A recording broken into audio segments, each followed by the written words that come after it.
بادشاہ بھی اپنی شایان شان کے مطابق آیا، اس کی کرسی خالی پڑی تھی، اپنی کرسی پر آ کے بیٹھ گئے۔ اب ادھر جنید بغدادی بھی بیٹھے، سب لوگ آ گئے، لوگ بس اسی کا انتظار دیکھ رہے تھے کہ آج تو بالکل الگ ہونے والا ہے۔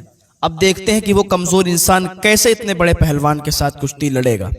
لیکن تھوڑی ہی دیر کے بعد جب وہ نہیں آیا تو لوگوں میں افراتفری مچنا شروع ہو گئی۔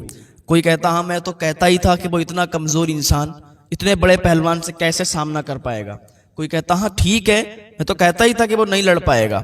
کوئی کہتا یار تھوڑا صبر کرو، ہو سکتا ہے کہ کہیں پھنس گیا ہو، کوئی اس کو کام آ گیا ہو جو وقت مقررہ پر نہیں پہنچ پایا۔ تو بادشاہ کا وزیر کھڑا ہوا اور اس نے ایک پھرا نکالا اور حکم سنانا شروع کیا کہ دیکھیے بھائی، یہ ہمارے ساتھ سمجھیے مذاق ہو گیا ہے کہ نہ تو اس کو جانتے تھے نہ تو اس کو پہچانتے تھے، بغیر جانے بغیر پہچانے بادشاہ نے بھی فرما دیا کہ کشتی ہوگی، وقت اور جگہ بھی مقرر کر دی گئی، لیکن اب وہ نہیں آیا تو یہ سب سے بڑی بھول ہوئی ہے ہم لوگوں سے۔ لہٰذا اب یہ حکم سنایا جاتا ہے کہ اپنی اپنی جگہ چھوڑ کر اپنے اپنے گھر چلے جائیں کیونکہ وہ نہیں آنے والا ہے۔ تو ایک انسان کھڑا ہوا کہنے لگا کہ وزیر صاحب تھوڑا صبر تو کریں، آپ تھوڑا ٹائم دیکھ لیں، ابھی وقت مقررہ جو بتایا گیا تھا کہ اسی وقت پر کشتی ہونا ہے تو وہ وقت ابھی آیا نہیں ہے، تھوڑا ابھی ٹائم باقی ہے، ہو سکتا ہے وہ کسی کام میں پھنس گیا ہو، ابھی نہ آ پایا ہو۔ وہ ٹائم میں اگر وہ نہیں آ پایا جو ٹائم آپ نے بتایا تھا تو آپ اس محفل کو برخاست کر دینا، آپ اس مجمع کو برخاست کر دینا، پھر کوئی بات نہیں ہے، لیکن ابھی تھوڑا سا ٹائم آپ دیکھیں، اگر میری آپ بات مانیں، ہم لوگوں کی بات مانیں۔ تو وزیر نے جب اتنا سنا تو بادشاہ نے بھی سنا، تو بادشاہ نے کہا کہ ٹھیک ہے، جیسا آپ لوگ کہتے ہو تھوڑی دیر اور انتظار دیکھ لیتے ہیں۔ لوگ اپنی اپنی کرسیوں پر بیٹھے، عجیب عجیب طرح کی باتیں ہو رہی تھی کہ پتہ نہیں آئے گا نہیں آئے گا، آئے گا نہیں آئے گا۔ کافی دیر ہو گئی، جب وقت مقررہ جو بادشاہ نے بتایا تھا وہ وقت بھی ہو گیا لیکن وہ دکھائی نہیں دیا۔ تو پھر وزیر کھڑا ہوا کہ ٹھیک ہے بھائی، اب تو وہ وقت بھی آ گیا جو وقت بتایا گیا تھا، جو بادشاہ نے وقت دیا تھا، لیکن وہ نہیں آیا۔ اس پر اب اعتماد نہ کرو، بھروسہ نہ کرو، کیونکہ وہ عام انسان تھا، ڈر گیا۔ ہو سکتا ہے کسی پاگل پن کی وجہ سے اس نے مجمع میں آ کے بادشاہ کے سامنے اور اتنی بڑی بات بول دی۔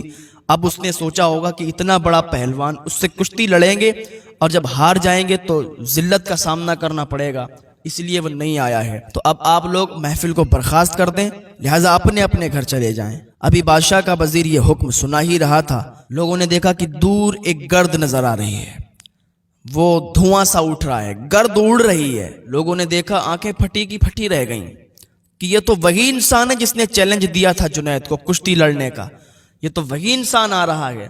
گرد جب صاف ہوئی تو کیا دیکھتے ہیں، وہ کوئی اور نہیں تھا بلکہ وہ وہی انسان تھا جو جنید پہلوان کو کشتی لڑنے کے لیے کہہ گیا تھا۔ لوگ اب بس اس کی طرف لوگوں کی نگاہیں، جنید کا دل بھی بیٹھا جا رہا تھا کہ آج ہونے والا کیا ہے، اتنا کمزور انسان آخر مجھے للکار کے کیوں چلا گیا، آخر میرے ساتھ کشتی کیوں لڑنا چاہ رہا ہے۔ لوگوں کی آنکھیں، لوگوں کی نظریں اسی کی طرف لگی ہوئی ہیں، بادشاہ بھی اسی کی طرف دیکھ رہا ہے، سارے لوگ اس کی طرف دیکھ رہے ہیں۔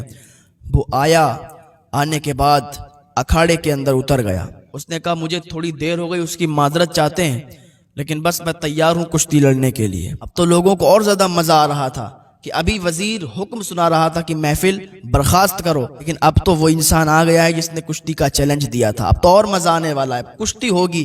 اب دیکھتے ہیں کہ ہارتا کون ہے اور جیتتا کون ہے۔ وہ آیا انسان اکھاڑے کے اندر، جنید بھی اکھاڑے میں اتر گئے، وہ کمزور انسان بھی اکھاڑے میں اتر گیا۔ لوگوں کی نگاہیں ٹک ٹکی باندھ کر دیکھ رہی تھیں کہ آج کیا ہوگا، اتنا بڑا پہلوان جنید، یہ کیا اس کمزور انسان سے جیت پائے گا، یا یہ کمزور انسان جنید سے جیت پائے گا۔ یہ سارے لوگ آپس میں گفتگو کر رہے تھے، سارے لوگوں کی آنکھیں ٹک ٹکی باندھ کر دیکھ رہی تھیں۔ جنید پہلوان نے اپنا داؤں لگایا، لاگر کمزور نے اپنا داؤں لگایا، اور دونوں ہاتھ میں ہاتھ ڈال کر کشتی لڑنے لگے۔ تو جیسے ہی کشتی شروع کی تو لاگر کمزور انسان نے دھیرے سے کہا جنید میری ایک بات سن لو، اس کے بعد جو تمہارے دل میں آئے کرنا۔ کہا بتاؤ کیا بات ہے۔ کہا سنو، میں کوئی پہلوان نہیں ہوں، میں کوئی کشتی لڑنے والا نہیں ہوں، میرا کوئی پیشہ یہ نہیں ہے کہ میں کشتی لڑتا ہوں، تم تو دیکھ رہے ہو میں کتنا کمزور ہوں، اگر تم صحیح سے ایک داؤں لگا دو تو ایک داؤں میں ہی میں کشتی ہار جاؤں گا۔ کہا اچھا پھر کہ میں پہلوان نہیں ہوں، میں سید زادہ ہوں، میں رسول اللہ صلی اللہ علیہ وسلم کی اولاد سے ہوں۔